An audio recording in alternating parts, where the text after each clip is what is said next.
and enter meeting ID 2317-866-2714. Second, members of the public are able to submit written comments to PSTA by mail.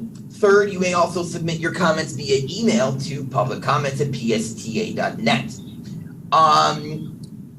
Is there anybody who has submitted public comment, or is there anybody on the call who would like to give public comment before we move forward?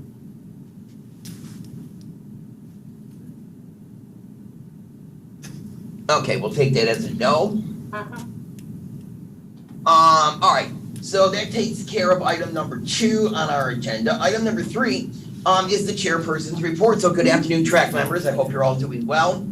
In the interest of time, I will briefly mention topics covered at the April PSTA board meeting. The board approved a 2-year contract with 3 one-year options with Future Plus of Florida for automotive batteries.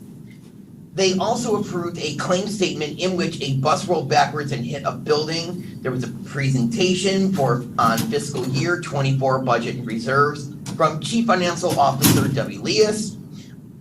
Excuse me. There was also a presentation about the Veterans Fair program from planner James Phillips, and again Debbie Leas, who was also part with that. The Sunrunner 6-month update was also presented to the board by Whitney Fox and Abishai Dayal. And finally, there was a review of the board workshop schedule coming up for later this month and the beginning of next month by CEO Brad Miller. Right now, we're going to go on to the Forward Pinellas report. Since Duncan is not able to attend, Gloria, are you able to pinch hit on this one? Well, I've just been to a couple of Forward Pinellas meetings, and I don't have anything to report. So no, I'd say at this point it's nothing. Okay, that's fine. Thank you so much. We have one information item today, and that's hurricane preparedness. And I have listed here that Gregory Bracken is going to be presenting. I can't see the other name in my chart for some reason. Let me switch it down. Oh, I just got a text from Theo and Greg. Can we elevate them? They're on as spectators. Okay, so we'll get them elevated and then we will have their presentation.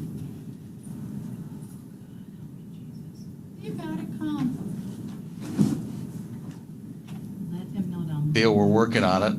Yes. I can't do that. Can you go on and let them know? I'm doing it now. Okay. There we go. Hey, all right. It should be added. She's doing it now. Oh, we had a few people come in. Sorry, we had a lot of you waiting. I didn't realize. There's Theo. Did we take the roll? Hey, gentlemen, all right. I'll bring up the screen for you. All righty.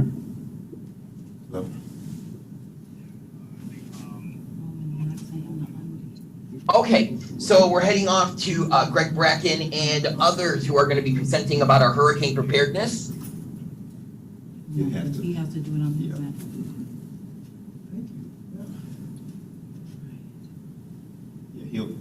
We're not getting audio, gentlemen. Who needs to try to get on? Roman, he has to go on as a panelist. That's why I said they get the message and they have to, it's up to them to click. So is Theo? Once we allow. Still no audio from Still no Theo audio. and Greg. Yeah. I don't see them now. Go, they're in panelists. Did Go we to take the roll panelists. call? Go to There was no Theo roll and call Greg. for this meeting. Okay, great. They're turned off. There you go. Yeah. Hey, but I will take the this They're there, it's just that. break in on here mute? because I was talking with Teresa about this. If you miss the roll call, you're not counted as absent if you show up. But they have to unmute themselves. Just so you know, I keep track of who, as you people come in, especially virtually, because sometimes they'll drop out and come back. So if you show up, you will get credit. And then Theo. Can you hear us now, Bob? Yeah. Yay, got it. How about you? Yay! All right. Third time's a charm, handing it over to Greg Bracken. Good morning, good afternoon, everybody. Greg Bracken, Director of Transportation, and with me is Theo Bacalao I can never say it. House. Bacamahalis. Sit there. And we're here to give you a little update on our 2023 hurricane plan. Next one, Bob. Oh, there we go. You can go one more. PSTA is annually required to update our hurricane plan. And we're in the process of doing the 2023 one right now, but we thought we'd come and give you a little overview of what we go through on a regular basis. Storms or no storms, it's the same preparations. So we get ready so we're not caught with not everything ready. So starting out, we watch the weather reports as everybody else in this community does. We're looking at the advanced forecast. We are partners with the Pinellas County EOC. So we have a seat there and we get the advanced alerts before it's even released to the public as well. We then in turn alert our employees. We give them the information we have. We have set emergency lines that everybody calls to and gets a recorded message and gets the updates as we go along. Next spot.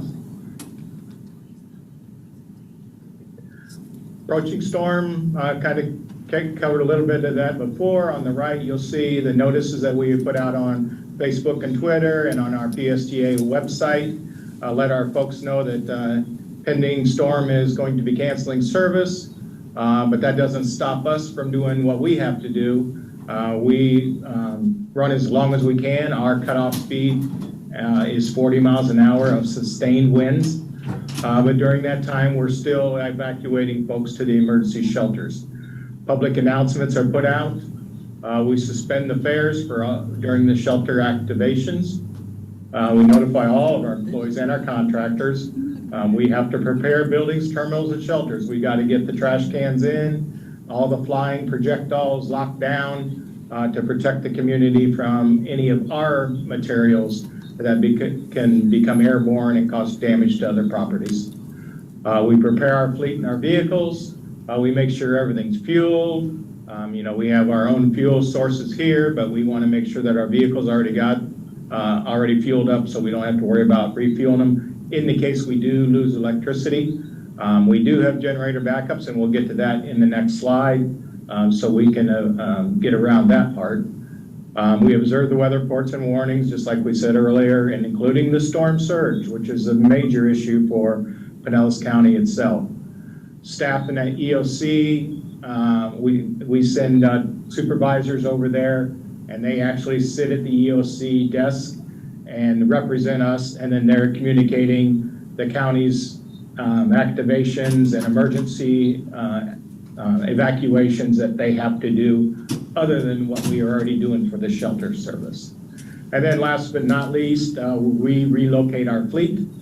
We are in the flood zone here at our PSTA headquarters, and we move our resources to a high grounds so we can avoid losing them due to water damage. Theo? Yeah, so Greg explained a lot of what we do here on the public side. Basically, once we start reaching out to the public, a couple days before the storm, we will go free service, and people will be able to ride those buses to shelters. We get very lax on our rules, and people bring bags, luggage, even, we don't publicize it, but even people with pets that are going to shelters for pets, we'll let them ride. And of course, special needs shelters. One of the things that the EOC we help them with is people with special needs, pets, homeless, to register with the EOC. And that's something that's done all year long. So people that are in need of transportation, are in need of shelter, and don't have anywhere else to go, we urge them to register with the EOC, so the EOC communicates with them and asks them if they're going to be needing a shelter. We execute all evacuations while this is going on because the EOC on that registry will begin doing planned evacuations, and we transport people in the thousands. Last year we did the same. So we have special transports for the homeless. That could take 2, 3, 4 buses running almost all day back and forth. Special needs, pets. We will complete all those evacuations that the EOC is asking for while we are running free service and letting the public ride our buses to these shelters. Once the winds are at 40 mile per hour sustained, and that's not gust, that's like a steady wind of 40 and over, we do suspend regular service. Of course, it goes out on news, TV, radio, and the social media, and word of mouth as well, because our drivers start getting alerted to we're suspending service. And once the service is suspended, the buses start coming back, get, like Greg said, refueled and ready to go. So we're ready to reactivate once we turn back on. Relocating of the fleet is always a hard decision to make. It really depends on the magnitude of the storm and the storm surge, because what we're looking at is protecting the assets from salt water if it does come into our headquarters over here. And there's some numbers that we look at, and maintenance department, Henry and maintenance is very, very on that. So it is a joint venture between transportation, maintenance, and safety and security departments. Of course, the public is always notified. We keep marketing in the loop, and Stephanie and Whitney and her crew keep pushing all what we're doing out to the public. Next slide, Bob. So our tools and our communications, the EOC becomes, once we suspend service, we take all our requests from the Pinellas Emergency Operations Center. We do stock food, water, and non-perishables here at PSTA because we will never abandon headquarters. There's always a skeleton crew here that weathers the storm. We keep about 10 or 12 buses here at PSTA, even throughout the storm, for last minute or things that pop up that the EOC might need. And that could be transporting people, it could be transporting first responders, law enforcement, whatever's needed.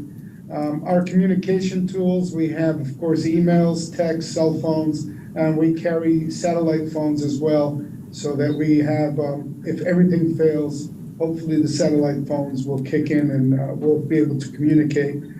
We got a generator on site as well. So the generator is strong enough to power our operations and maintenance building in its entirety. And so that can also fuel some of our vehicles if needed. So email, texts, phones, satellite phones, and of course in person, because a lot of us end up sleeping here at PSTA and weathering the storm. And that could be 3-4 days, whatever it takes, that some employees are away from their families or have brought their families here with them. There's a little snapshot of the Emergency Operations Center. It's in the Sheriff's Office on Almerton. You're looking at one angle, and those back doors and walls are all where the media is and everything, but you have about 320 desks. Everybody from law enforcement, fire, Sunstar, EMS, Duke Energy. You have a lot of key players, Public Works, the school board, and so communications in that room are crucial. That's where everybody puts in their needs, their wants, whether it's a hospital that had flooded and has to get evacuated, which has happened. And that we sit in, we have one of those desks. Our supervisors that are manning the EOC when it's activated stay there on 12-hour shifts. They live there until it's over. We have bunks. They have a kitchen. And lockers and showers, and you end up staying there until the storm's over. Go ahead, next one. You want to grab it? Sure. After the storm approaches, we're just like everybody else, we're sitting and waiting. Once that storm clears, then our work really begins. Some evacuations, have happened, so now everybody wants to come back. We have skeleton crews that we keep here even during the storm. Some of our employees that live in low-lying areas actually will bring their families and stuff here too. So first step after the storm is we have to assess the damages. We start with our own properties, and then we start going out and going through the routes one by one. Traffic lights, electrical power, flooding, all those things have to be looked at one by one route. We clear them. They divide it into 5. There's 5 in our safety and security team, and they take different portions of the county, and they make quick work of it to get our streets back are checked so we can see if we can go back to service. So, next, Bob.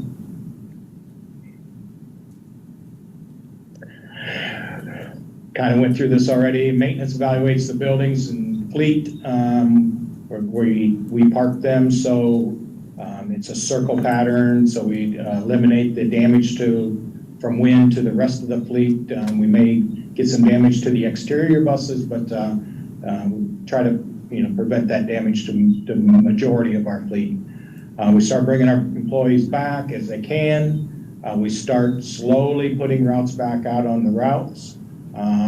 We also have the shelters. We have to take the people back from the shelters. So all those things, we try not to overcommit to starting service too soon until we get the people out of the shelters and we have the resources to do a comfortable light start and we get things rolling again. Marketing department is involved all along the way. They're doing the public notices, the Facebook and Twitter accounts to let everybody know that we're back up and we'll be resuming service just as soon and safely as we can. And next slide, Bob. And there's a little bit of pressure from the EOC to empty those shelters. Don't forget, we're using schools for shelters here in this county, so they can't reopen schools until we've emptied out those shelters. So there's a lot of teamwork happening while we're working on turning back on and bringing regular service back. And then finally, as we do with everything that we do here, we do what we call a hot wash, which is a post-event review, what we've done right, what we've done wrong, what we need to improve on in the future. And this is not only at the PSTA level, it's also at the EOC's level. They have their own separate one than what we do. And we just make sure that, we're always looking to improve and provide good quality service to our citizens that they expect from us. So, and I believe that is it. Any questions? All right, do we have any questions? If you could raise your virtual hand or raise your hand on your screen. I personally found it very interesting to see how all the departments in PST have to work together in order for our hurricane preparedness to be completely successful. Mark, come on in. Thanks. I'm real interested in this subject for some reason. I can imagine if it's coming, the stress that everybody's under. But this is just curiosity, but I was wondering, number one, where we take the buses geographically, where is much higher ground versus, because I think it's good information for everybody to know where we think is the safest place to put all of our assets. Is it the same city or? We try to keep them in Pinellas. We never really divulge the exact location because it is a security threat. We do work with the EOC with agreements, the school board, and it's not as easy as you think. You've hit a good point there, is because we have over like 250 vehicles plus our contractors. But we have alternate sites, and sometimes we could split the fleet, sometimes we can keep it together. But it's something that we really don't want to publicize either because they're a little vulnerable during that time, whether it be security, vandalism, people taking refuge in the buses or whatever it may be. When we have them here on site, we got cameras, gates, and it's much more of a secured facility. But we do look at elevation, storm surge, positioning. We have never had to take the buses out of the county, although that's on the table if it had to happen. And when we're looking at higher ground, I mean, if a Cat 5 was going to, come our way and we look something like Katrina, you could see buses on overpasses. You never know. So the biggest thing we're fighting is nature, and we're trying to keep them safe. And we do bring in security forces to guard the assets during the nighttime hours and daytime hours when they're off property, because we do have a fiduciary responsibility to the FTA to make sure that we take care of our assets. So we never leave them all by themselves, but if they're just not as secure at the remote locations as they are here on our own property. So. I can tell you from my own experience, I wouldn't take them to Hillsborough or Pasco. Yeah, well, and it's a hit or miss thing, because how many times have we heard, those of us that have been here a while, everybody goes to Orlando to avoid it, and they get hit and we don't, so. We're looking for higher ground, we're looking for inland, away from storm surge. Saltwater does a number on buses, so a lot of electronic parts. I just had one more question about that. Sorry to ask questions that I shouldn't be asking. I was just curious, No. I didn't think of a security issue, but anyhow, I know people get crazy when they're scared and everything, but I'm desperate. But the other thing is, I was curious how you said they were going to leave 12 buses at the facility for, last minute emergency EOC commanding, to help rescue people or whatever. I assume we leave the junkiest buses in the low. Yes. Yeah.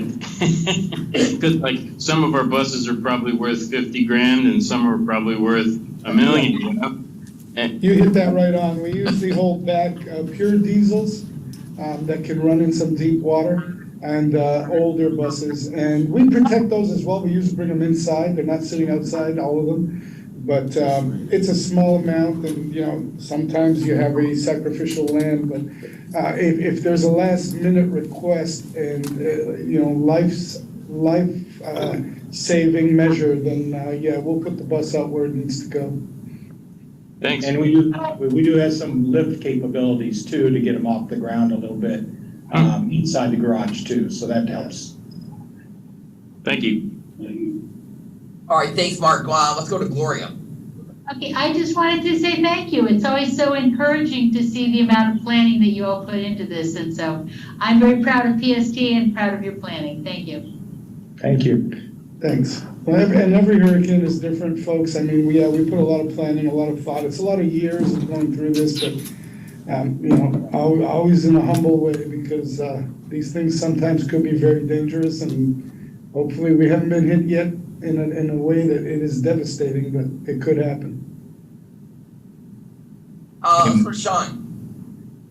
Yeah, thank you. I just wanted to echo what was already said. I'm sure every year when this happens, there are definitely armchair quarterbacks that love to offer advice and stuff like that. But I think, like what you said, being proactive is just so important. So when, this does happen and you have Jim Cantori around or whatever going on, it's a real deal situation. You're ready to go and you're prepared. So thank you all for your due diligence throughout the year. And if I may chime in on this one, that voice you just heard, this young man is our student representative replacing Jenna Sierra. This is his first meeting. His name is Sean Schrader.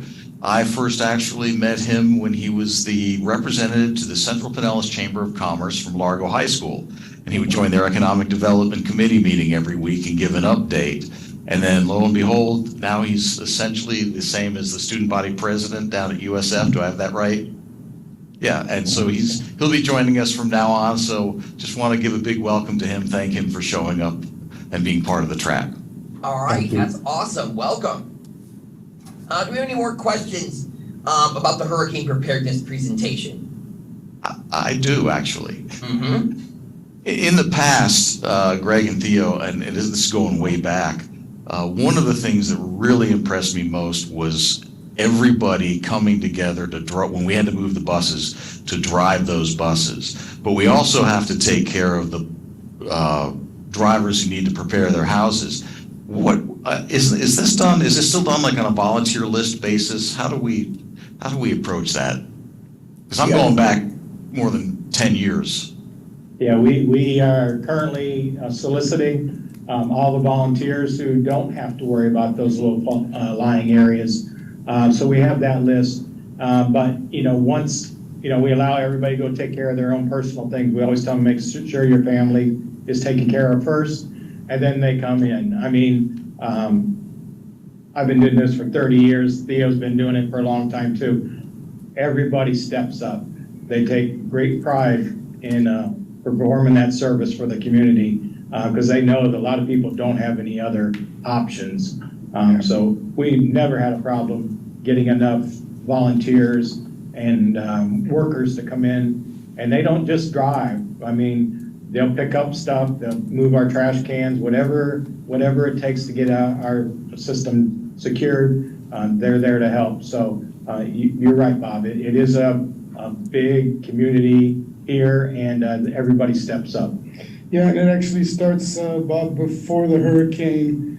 One of the things we train in that all public servants, and it's not just transit, it's law enforcement, you need to take care of your homes way before, because once the storm is on approach, now it's time to take care of the public. So, even my neighbors will ask me, well, why are you picking everything up and tying everything down? It's like 3 days away. Well, because I'm going to be lost to my home for the next 3 days. So our drivers know that, everybody knows that, and our wives and family knows we disappear when these things happen, so. Yeah. And I love seeing that a lot of the drivers will change positions. We have a lot of drivers in our planning department, former drivers, and elsewhere around the agency. You see them stepping up because they still know how to drive the buses. They can still move them around if they need. Yeah, and we talk about this with the FDOT and the EOC. It's a curse that we get these hurricanes every year, but it's also a blessing because Florida is ahead of the game, most other states. And so a lot of communication from city to city, transit agency to transit agency, and we're ready and prepared to lend a helping hand, as we did when Fort Myers got hit. We're always there, Yes. ready to help, because today it's them and tomorrow it's us. So everybody comes together, and it's amazing. Yeah, we said 2 or 3 busloads of supplies down after Ian, right? We sent 2 or 3 busloads, and we were on communication with them almost every 2 to 3 days. Tom Keller from SS&T from my department is actually a former Lee-Tran employee, and we had offered them up to taking some buses and running some service for them if they needed to and they didn't have enough assets. So, and the FDOT oversees all that, and so even when Hurricane Michael hit the Panhandle, we had JTA from Jacksonville sending buses over, and we were on standby, ready to go if we were called. So Florida is ahead of the game on that, and it's impressive most of the time. You guys really do a good job. We may have to have a presentation on your Gold Star Award record, because I don't know if we've ever done that here. And what I'm referring to those of you just quickly is PSDA Safety Security Training has won back-to-back Gold Star Awards, I think, twice. And I'm not sure if anyone else. 3 times, actually. 3 times. It's 3 gold standard based That's it. assessment security awards from Homeland Security. And we are the only agency in Florida to get 3 consecutive awards, and one of 3 in the country. I knew there weren't many in the whole country. Yeah. But I don't want to speak too big because you never know. We're trying to make a 4th. So we'll see. Hey, here we are, a little PSDA in the whole country, and we're one of 3. I love bragging on that. Oh, that's awesome. All right. Thank you very much, gentlemen, for that lovely presentation. Next, we're going to move into, as already, member comments and other business. I wrote down a few things that I wanted to bring to the group. The joy of being on sabbatical from work. I have all this time on my hands to write down questions. So first I wanted to know, I didn't see anything on our agenda. Is there anybody who has a list of the updates, the June updates that will be happening? I know we talked about the 300X coming to the PSTA lay-by, but I didn't know if there were any other service updates that were coming. There's some schedule changes. I will, making a note now after this meeting, I will send out the list to you. Most of them are just minor schedule adjustments so that for on-time performance. The big one is the 300X. Yep. Okay. Next on my hit list. Do we have a timetable for the new station for the Sunrunner? No, not yet. Not yet. Oh, I'm sorry. When you said timetable, I spent too much time in planning. I thought you meant schedule. Yeah, it was 2024. Sometime 2024. Wrong kind of timetable, Bob. I was thinking of the schedule. I'm like, wait a minute. Oh yeah. We were all about Flamingo for a while. Is there still talk of us going to a cashless system? Because I think we improve on-time performance, because I watch people fumbling through their bags and going through everything, trying to find the right amount of change. And I don't know if they're just waiting for the bus driver to say, just go and get on, or if they really don't have that amount of money. Oh, there's a combination. There are all kinds of things in play there. Yeah. Yes, it is under discussion, but as we've found out from other agencies who've done it, it's a long process, particularly when you're in an area with so many visitors. I mean, the millions of tourists we get, it makes it tough. But we've got the Flamingo, the cards and the apps. The big one was the change or move over and inclusion of contactless payment, where you can use your credit or debit card and tap. We think that's going to be a game changer and Yeah. make things very easy. And I was at a chamber this morning and they were asking about fares and charging on the Sunrunner, and this group hadn't really done much with transit. And Mark, you're right. I've been riding for years and years. It'll amaze me how someone can be waiting for a bus for 30 minutes and they wait until they get right up to that fare box, and that's when they start digging through their pockets. Yep. I think all of us, there's a lot of nodding head in this call. I think we just found what the pet peeve of normal transit riders is. That's it.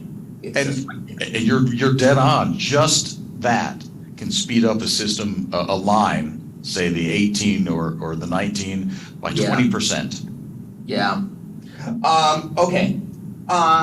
We talked about having a group of us work on trying to get better connections to our Sunrunner stations.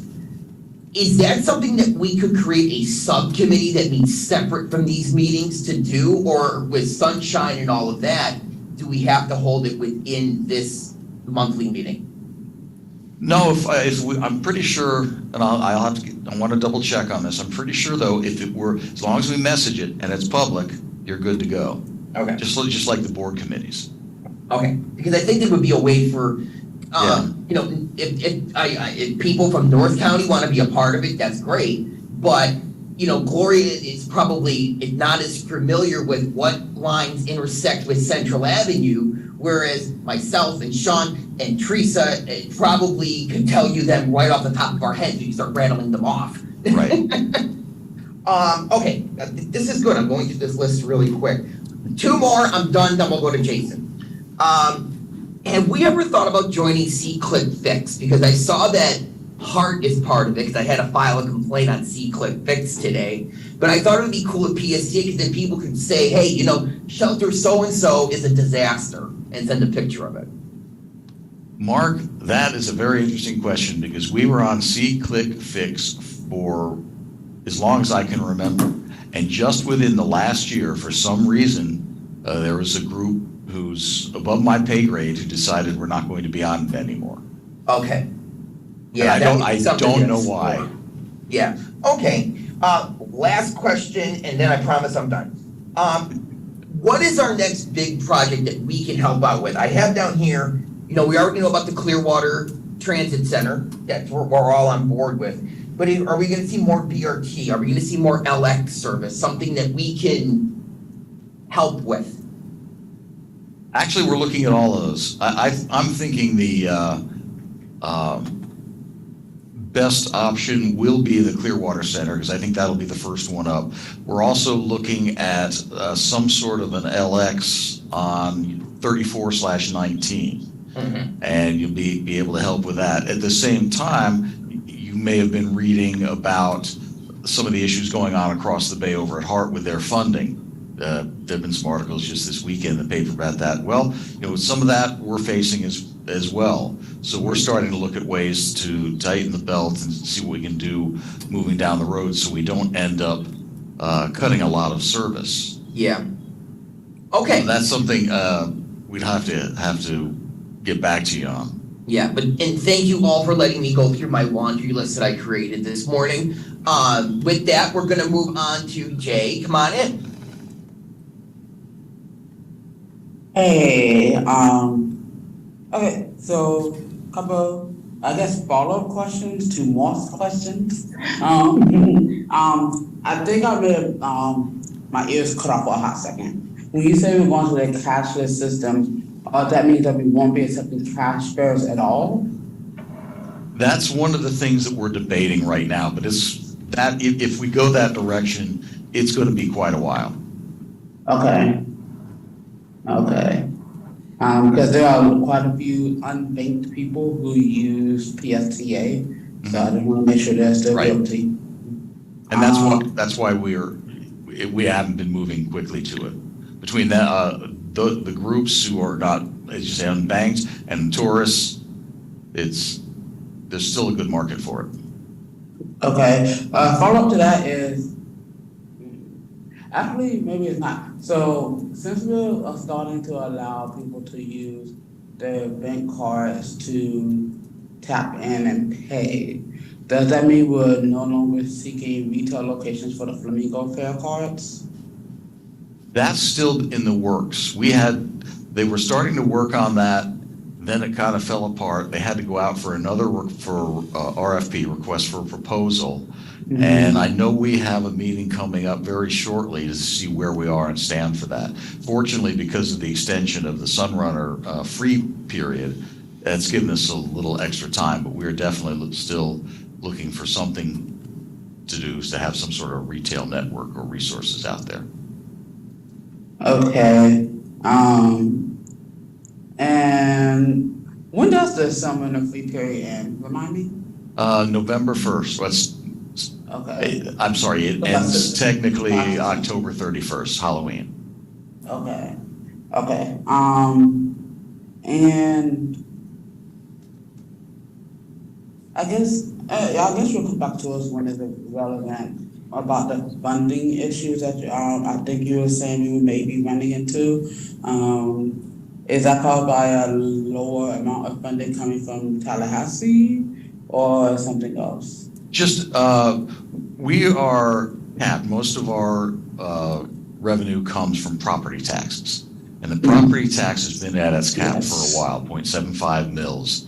So as we're looking at fuel prices going up and other things with inflation, that's when we start to feel the budget crunch. So I would advise for the next, let's see, this is May. So yeah, going with the next few months, keep an eye on the finance committee meetings or the board meetings where we're starting to go over it, and you'll see where the issues might be and what kind of numbers we're looking at. Okay. And if I remember correctly, we're at the max we can charge for the property tax, right? Right. Okay. And is there any thought about trying to do the green light thing again anytime soon? Well, there's always the thought. However, and you know, I say that I may sound flippant, but seriously, since I've been here, that has always been on people's mind, because we would like to be able to provide more services like the Sunrunner. Because if you remember last month when you saw those numbers Abhishek put out with all of these first-time brand new riders, people who've never ridden before and said they'd otherwise be driving, we know it works. So we'd like to be able to get some more services out there, but to do that, we need a different funding source or a more robust funding source. So we're always thinking about it, but there's so much to it. We'll have to see how long it might be before that comes around again. Okay, thank you. I like the thinking though. All right, thank you. Does anybody else have any questions, comments, anything for the good of the order that they want to mention right now? It's your time to speak up, and if there's anything you're interested in, or if you have anything you'd like to see as far as a presentation for future TRAC meetings, if you don't think of it here, just let me or Zenaida know. Gloria? Gloria, you're muted.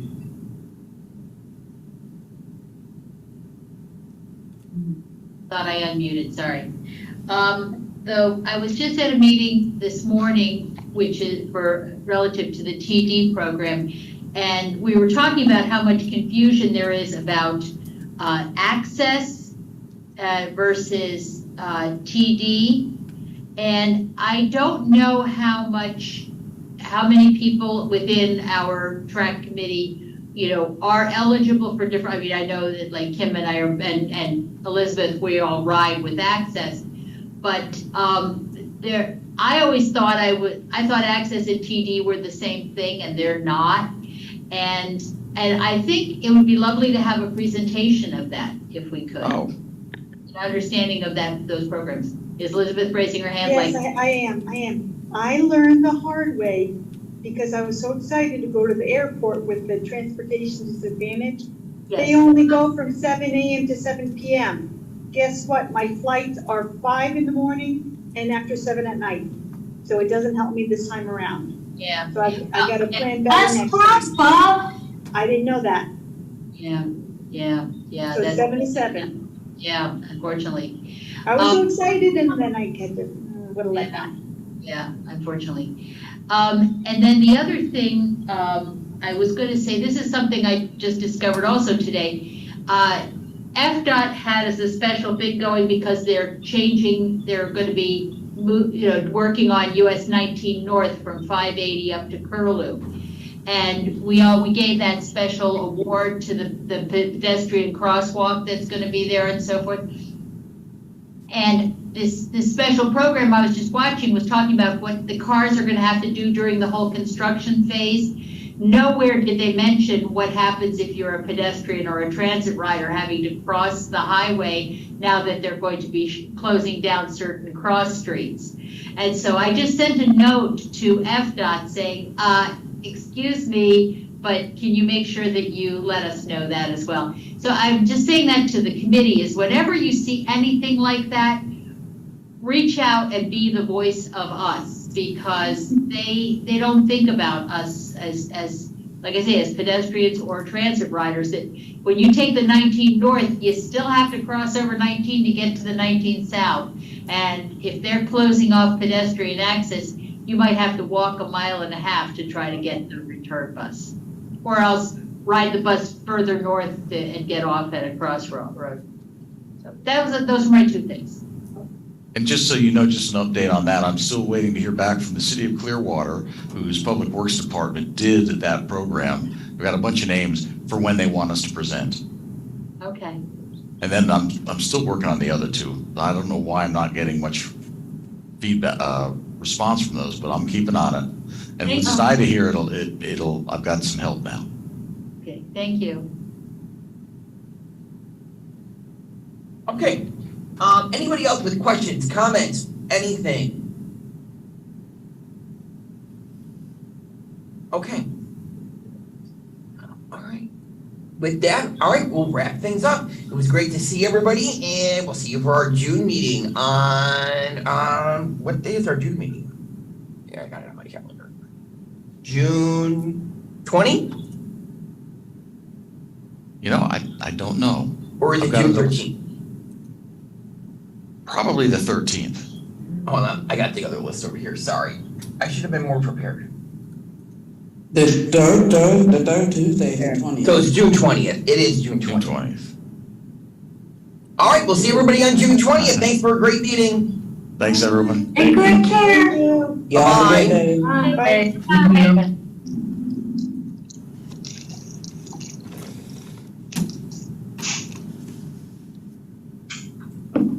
Okay.